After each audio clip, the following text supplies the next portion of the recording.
I'm Alan Spears with Occupy Democrat, and I want to go ahead and apologize because in a few moments I'm going to be showing you a clip of Marjorie Taylor Greene speaking. Yes, it would appear that MTG is following through with her vow to try to replace the current Speaker of the House, Mike Johnson. This is, of course, not entirely surprising, as the Georgian representative was rather displeased with the Speaker of the House after he helped Democrats pass the Ukrainian aid bill just days ago. Take a look and see what she had to say. I think the American people need to see a recorded vote of does the members of Congress support the uniparty? Is this what they support? I think every member of Congress needs to take that vote and let the chips fall where they may. And so next week, I am going to be calling this motion to vacate. Absolutely calling it.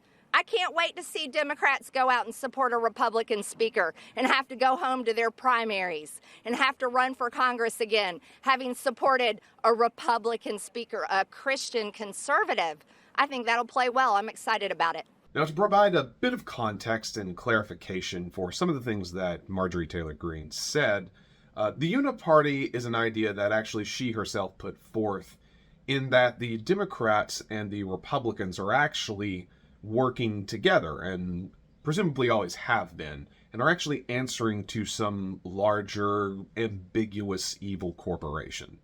I would venture to say that regardless of where you sit on the political spectrum, you probably realize this isn't true at all. The divide between Democrats and Republicans is the greatest it possibly ever has been in our history. Rarely is there any sort of bipartisanship in Congress these days, and when there is, it's rarely a complete unification. There are always going to be outliers and those that simply do not vote along party lines.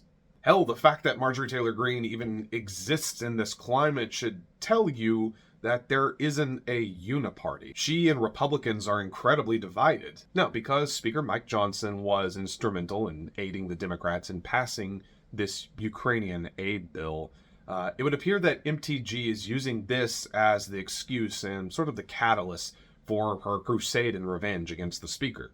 Now, at the time of this recording, there is reason to believe that Mike Johnson will keep his job, as Democrats have said they will come out and they will support and help defend his position. Now, with all of that said, there is plenty of reason to suspect that the Democrats may ultimately pull back and not offer their support or the defense of Mike Johnson's position. There are rumors circulating around D.C. right now that, in fact, the House Minority Leader, Hakeem Jeffries, is actually positioning himself in a place to take over as Speaker of the House, though that is simply speculation at this point.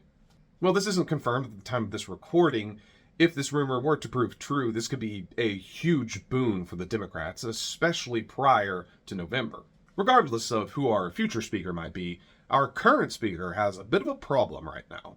Despite MTG being on the radical right and part of the minority of her Republican constituents, she still does have a lot of support.